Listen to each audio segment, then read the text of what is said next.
Welcome to lectures and interviews about leadership for sustainability. I'm Bruce Hall. You're riding a bicycle, heading for the cliff of ecological collapse. It's nasty down there. Wildfire, species extinction, climate chaos, poverty, inequality. You don't want to be there, but that's the direction you're going. You start to slow down to think about it. The bike starts to wobble. What are your choices? One, you can put your foot down, you can stop. The other is you can speed up and steer away. Right? That's the choice we have with faith and technology. Do we let our technology guide us away from this? Do we speed it up, or do we slow things down? We face enormous challenges in the coming decades. We've already talked about some of these challenges. Do you believe technology will come to our rescue? Do you have confidence that human ingenuity will rise to the occasion to solve climate change, water scarcity, energy scarcity?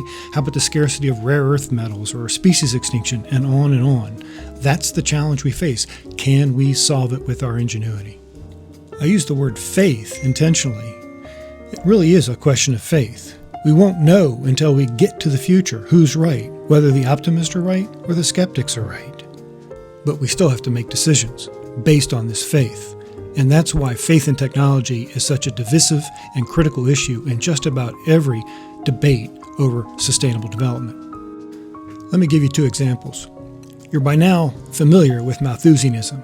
It's a belief that human population and demand increase exponentially and outstrip our food supply and other resources. And as a result, we'll eventually starve and suffer.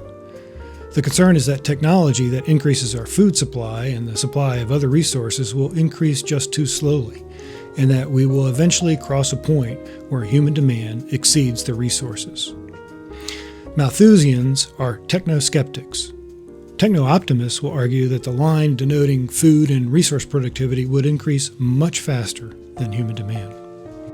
Here's another classic example, and a bit more specific. The forest on the left catches rainwater, filters and stores it, and the water there is clean and safe to drink. The natural capital of the forest provides ecosystem services of cleaning and storing the water. We can replace that natural capital with social capital, in this case, a water storage and filtration system. Something designed and built by engineers, funded by taxes, and managed by good governance. It also provides us with clean and safe water.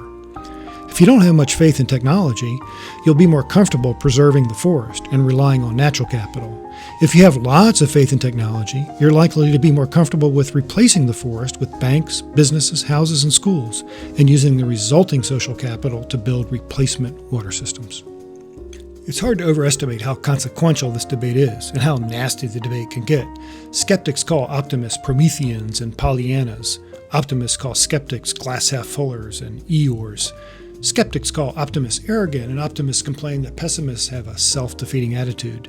It's a real tussle, and which side wins has huge implications for sustainable development outcomes.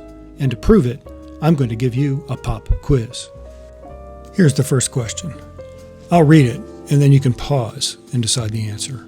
Who is more likely, a techno-skeptic or techno-optimist, to support policies promoting rapid economic growth, unleashing fossil fuels, engineering genetically modified crops, geoengineering the climate, clean coal, all the rest? Which one? Pause. Yes, I hope it's obvious that the techno-optimist is the person who would support these policies.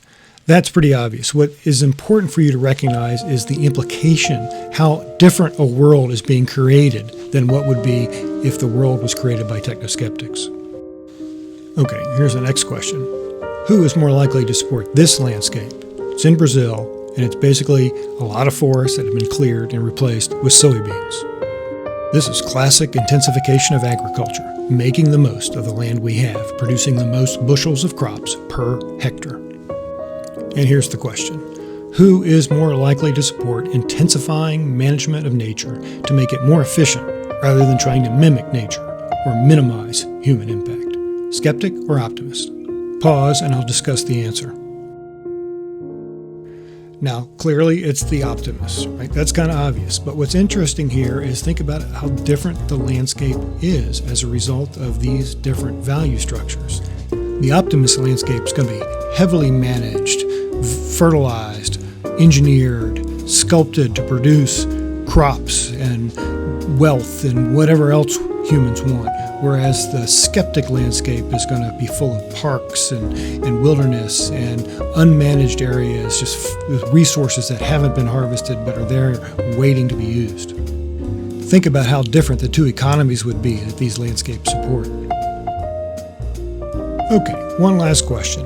This one has to do with the precautionary principle, and it's hard to overestimate the implications of this principle.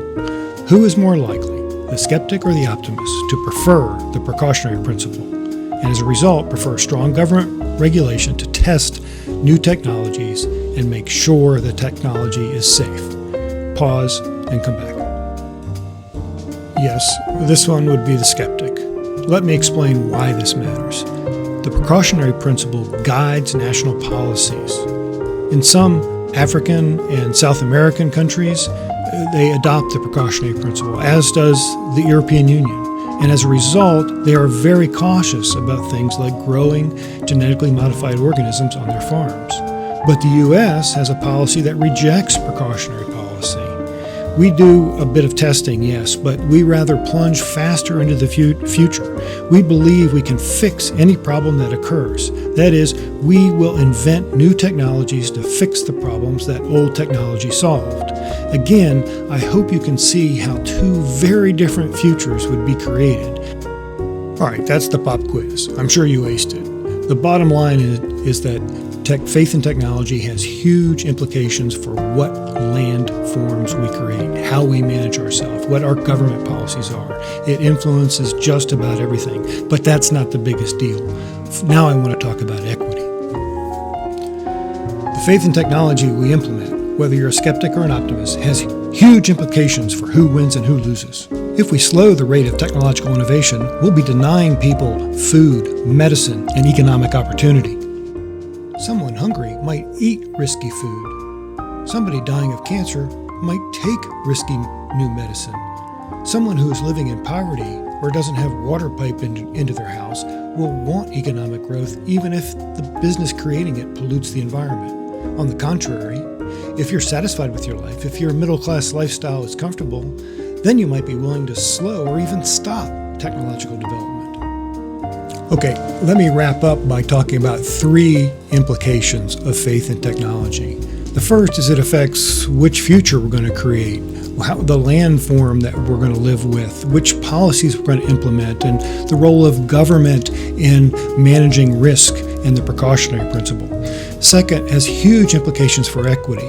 If we slow down technology, we're likely to cause harm to some people and maybe deny opportunities to future people because those technologies that would have been there aren't. And then finally, you need to know yourself. You need to know where you fit on the spectrum of faith in technology, and you need to be able to listen to others. And so understand where they're coming from and what values are actually justifying their position so that then you can avoid negotiation train wrecks and steer our sustainable development trajectory towards something positive. Faith in technology, the bottom line of many sustainable development debates.